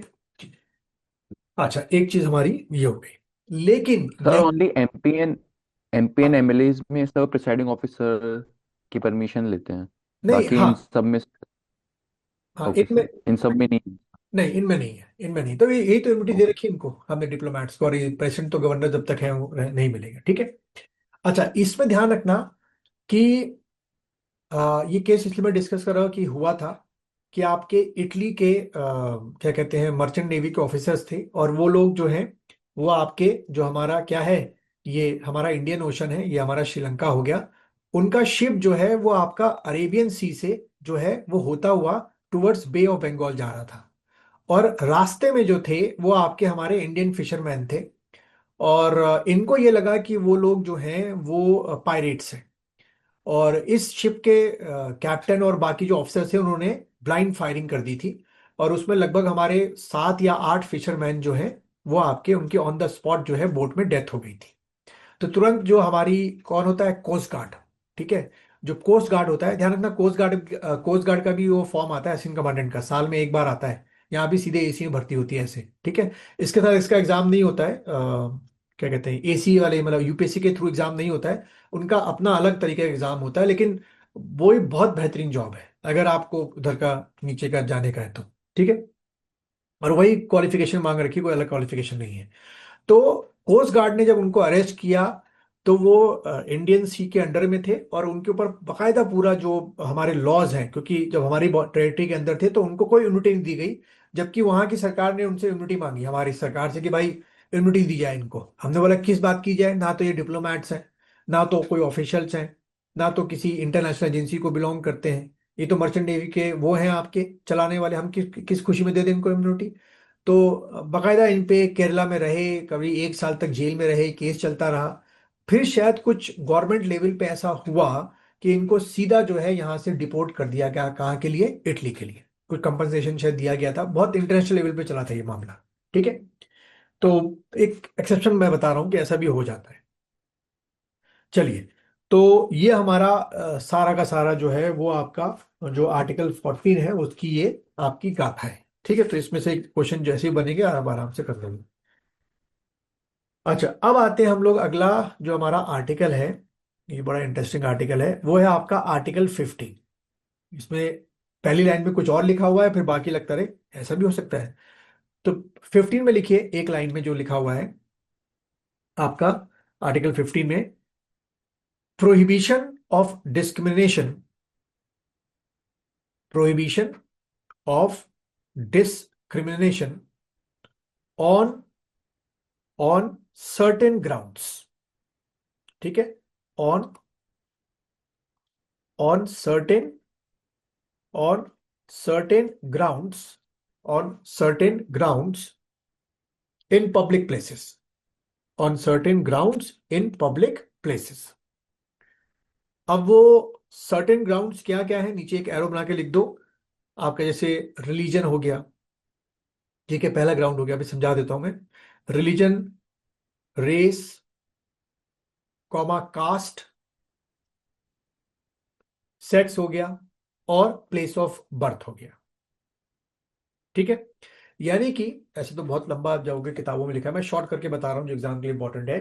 कि 15 ये साफ साफ कहता है कि रिलीजन हो गया कि भाई हिंदू है कि मुस्लिम है कि सिख है कि ईसाई है, रेस हो गया कि भाई किस का है ना, कि ट्राइबल है कि क्या है, कास्ट आपका हो गया ब्राह्मण क्षत्रिय ऐसे करके, मेल फीमेल हो गया, सेक्स, प्लेस ऑफ बर्थ हो गया, कि उसके बेसिस पे जो पब्लिक प्लेसेस हैं, ठीक है, उसमें किसी भी तरीके का जो डिस्क्रिमिनेशन है वो आपका नहीं किया जाएगा। अब यहाँ पे पब्लिक जो पब्लिक प्लेसेस हैं वो आपकी क्या क्या हो गई, जैसे कि पार्क्स हो गए, पिक्चर हॉल्स हो गए, है ना, आपके टैंक्स हो गए, मतलब वेल जो आपके होते हैं, वो सारी क्या होगी, पब्लिक प्लेस, स्कूल कॉलेजेस हो गए, ये सब पब्लिक प्लेसेस होगी। ठीक है। तो इसमें किसी भी तरीके का डिस्क्रिमिनेशन नहीं किया जाएगा। ठीक, एक चीज तो हमारी ये होगी। तो यहां से तो लगता है ठीक है भाई। लेकिन जैसे मैंने बताया था शुरू में कि एब्सोल्यूट नहीं है, कंडीशनल है। अब ऐसे तो आपका पब्लिक प्लेसेस जो है मसूरी के अंदर आपकी क्या है भाई, आपकी आईटीबीपी एकेडमी है, ठीक है, जहाँ पे आप एसी की ट्रेनिंग होती है। तो बोलोगे भाई वो भी तो एक पब्लिक प्लेस है, पब्लिक मतलब गवर्नमेंट की प्लेस है आपकी, नहीं। वो भाई उसके अपने रूल्स एंड रेगुलेशंस है कि भाई बाहर आउटसाइडर्स को अलाउड नहीं है। हमारा देहरादून में आईएमए हो गया या कोई भी इंस्टीट्यूशंस हो गया, न्यूक्लियर रिएक्टर्स हो गए, ये भी तो पब्लिक प्रॉपर्टी है, पब्लिक प्लेसेस कह सकते हो एक तरीके से। लेकिन उसमें एक्सेप्शंस दे रखे हैं कि भाई ये जो चीजें हैं इनमें अलाउड नहीं है कि आप जो है कहीं भी घुस जाए और बोले कि वहां का गार्ड हमें मना कर रहा था, डिस्क्रिमिनेशन कर रहा है ना, वो चीज अलाउड नहीं है पब्लिक प्लेसेस में। रेलवे स्टेशन से लेकर बस स्टैंड से लेकर ये सारी चीजें आपकी आ गई, ठीक। तो सिक्योरिटी पर्पज से मतलब हाँ ये। वो मैंने बोला ना, सिक्योरिटी पर्पज से ऐसे अलाउड मना कर सकते हैं, ठीक है। तो एक जो भाई ये पढ़ के लगता है कि हाँ चलो भाई किसी भी तरीके का डिस्क्रिमिनेशन नहीं है। अब शुरू होता है डिस्क्रिमिनेशन वाली चीजें, कह सकते हो। पहला तो अगला पॉइंट बना के लिखो, आर्टिकल 15, फिर से लिखना, आर्टिकल 15 पैरा 3, ऐसे करके, आर्टिकल 15 पैरा 3। इसमें सीधा एक लाइन में मैं लिख दे रहा हूं, protection of women and children. अब मैं पूरी लाइन दिखा नहीं रहा हूं, समझा देता हूं कि आपको याद रहेगा हमेशा। पहले इतना लिख दो keyword, protection of women and children, women and children, ठीक है। तो इसका सीधा साधा आपने एग्जाम्पल देखा होगा बसेस में या ट्रेन्स में, जहां पे लिखा होता है कि ये सीट महिलाओं के लिए रिजर्व है। तो हमारा कुछ जो कॉन्स्टिट्यूशन है वो कहता है कि वुमेन और चिल्ड्रन जो है वो हमारे सोसाइटी के फ्रेजाइल जो एलिमेंट्स हैं वो हैं, दे रिक्वायर्ड अ प्रोटेक्शन। तो उनके लिए हम पब्लिक प्लेसेस में अलग से एक सिक्योर जगह रखेंगे, ठीक है। तो 15 पैरा 3 में जितने भी आपके पार्क्स, रेलवे स्टेशन, बसेस, जो भी आप देखते हो जहां पे खास तौर पे लिखा होता है कि ये जगह या ये सीट वुमेन्स के लिए रिजर्व है, तो वो आपके अंडर द आर्टिकल 15 पैरा 3 दिया जा रहा है, ठीक है। तो मैंने लिखा दिया वुमेन एंड चिल्ड्रन के लिए, ठीक है, दोनों को हम ये मान के चलते हैं। एग्जाम में क्वेश्चन जो है ऐसे ही बनता है कि बताओ under which article the seats has been reserve in the public places और public transport for the women. तो आपने आर्टिकल 15 पैरा 3 टिक करके आना है। फिर उसके बाद अगला लिखो, आपका आर्टिकल 15 पैरा 4, ठीक है। आर्टिकल 15 पैरा आपका 4, ठीक है, 15 पैरा 4। तो इसमें लिख दो, reservation, reservation for SC ST in educational institution. अब तो उसमें ओबीसी भी लिख देना, SC ST OBC in educational institution, या एक वर्ड उसमें ऐड ऑन कर दो, in government educational institution. Reservation for SC ST OBC in government educational institutions, ठीक है, इन गवर्नमेंट एजुकेशनल इंस्टीट्यूशंस। यानी कि जितने भी आपके इंजीनियरिंग कॉलेजेस हैं गवर्नमेंट के, और मेडिकल कॉलेजेस हैं, या जो भी आपके हायर एजुकेशन के गवर्नमेंट आपके इंस्टीट्यूशंस होते हैं, उनमें अंडर द आर्टिकल 15 पैरा 4 जो है उनके एजुकेशनल अपलिफ्टमेंट के लिए, उनके सोशल अपलिफ्टमेंट के लिए, इकोनॉमिकल अपलिफ्टमेंट के लिए उनको क्या दिया जाता है, आपका रिजर्वेशन दिया जाता है। क्लियर है यहाँ तक? अच्छा, अब मुझे ये बताओ कि ये जो रिजर्वेशन एंट्रेंस एग्जाम में दिया गया, क्या कोई एक एक्स जो आपका SC था या ST था, उसको मिल तो गया एंट्रेंस एग्जामिनेशन, क्या ये रिजर्वेशन का कॉन्सेप्ट आगे जो 5 साल की मेडिकल की पढ़ाई होगी या इंजीनियरिंग की पढ़ाई होगी, क्या उसमें भी एप्लीकेबल होगा? नो सर, ओनली एंट्रेंस पे होता है। ओनली एंट्रेंस में होगा। तो जो लोग Yes, ये sir. कहते हैं कि हमें डॉक्टर्स अच्छे नहीं मिलते, तो मुझे नहीं लगता कि उनका ये स्टेटमेंट वैलिड है। क्योंकि जैसे लॉ हो गया, मेडिकल की डिग्री हो गई या इंजीनियरिंग हो गया, उसमें साफ साफ है कि अगर आपके 50% के ऊपर नहीं आते हैं ईयरली या जो भी सेमेस्टर वाइज होगा, और ओवरऑल में भी 50% के ऊपर नहीं आ रहे हैं, तो आपको ये जो प्रोफेशनल डिग्रीज हैं वो नहीं मिलेंगी, ठीक है। तो ये सब कहना, अब ये आप मेरे ख्याल से आप सुन भी रहोगे, आजकल आजकल बड़ा वो चल रहा है किसका, वो नीट के एग्जाम का, कि अगर आपके -40 भी आ गए तो आपको वो मिल जाएगा, एडमिशन मिल जाएगा मेडिकल कॉलेज में। सुना होगा शायद, परसेंटाइल, सॉरी, ये आपके आ गए। है ना। तो बड़ा बवाल चल रहा है उसके पीछे, बट लॉ पर लॉजिक तो वही है कि अगर एंट्रेंस मिल भी गया तो भाई वो अपनी काबिलियत के बेसिस पे तो डिग्री हासिल करेगा, 50% के ऊपर लेके आएगा तभी तो सेकेंड ईयर में जाएगा, है ना। तो वो चीज़ अलग हो गई। एक और इसमें कर लेते हैं, वो लिख दो आर्टिकल 15 आपका पैरा 5। आर्टिकल 15 पैरा 5, इसमें बिल्कुल पैरा 4 की तरह ही वही बातें हैं, सिर्फ लिखा एक चेंज है, वो है प्राइवेट एजुकेशनल इंस्टीट्यूशन। ठीक है, यहां पे सिर्फ वर्ड क्या आ जाएगा, प्राइवेट। प्राइवेट एजुकेशनल इंस्टीट्यूशन, यानी कि एससी हैं या एसटी हैं या ओबीसी हैं, उनको फिर से रिजर्वेशन दिया जाएगा, लेकिन कहाँ पे, प्राइवेट एजुकेशनल इंस्टीट्यूशंस में दिया जाएगा, या ट्रस्ट के जो कॉलेजेस आपके होते हैं। तो वो किसमें अंडर विच मिल रहा है आपका, 15 पैरा 5 जो 5 है पे। वो आपका मिल रहा है। ठीक है, लेकिन यहाँ भी वही पैरामीटर होते हैं डिग्री देने के, कि भाई प्राइवेट मेडिकल कॉलेज से पढ़ाई कर रहे हो, लेकिन 50% अगर हर सेमेस्टर में या हर साल नहीं आएंगे तो आपको सेकेंड ईयर में प्रमोट नहीं करेंगे। ठीक है, और अब तो अभी नया 2019 से ये कर दिया गया कि अगर आप डॉक्टरी यानी एमबीबीएस की पढ़ाई कर रहे हो तो आपको नॉर्मली 5 साल, और मैक्सिमम जो है वो 9 साल का टेन्योर दिया गया है, कि 9 साल में आपको अपना एमबीबीएस पूरा करना है, वरना फिर से करो। ठीक है, ऐसे मेरे ख्याल से इंजीनियरिंग कॉलेज में भी है शायद, 5 साल का है तो मिनिमम है, सॉरी मैक्सिमम वही होता है, मिनिमम होता है, और मैक्सिमम भी कुछ ऐसे 9 या 10 साल का है। ठीक, तो ये है आपकी एक चीज हो गई। क्लियर है यहाँ तक?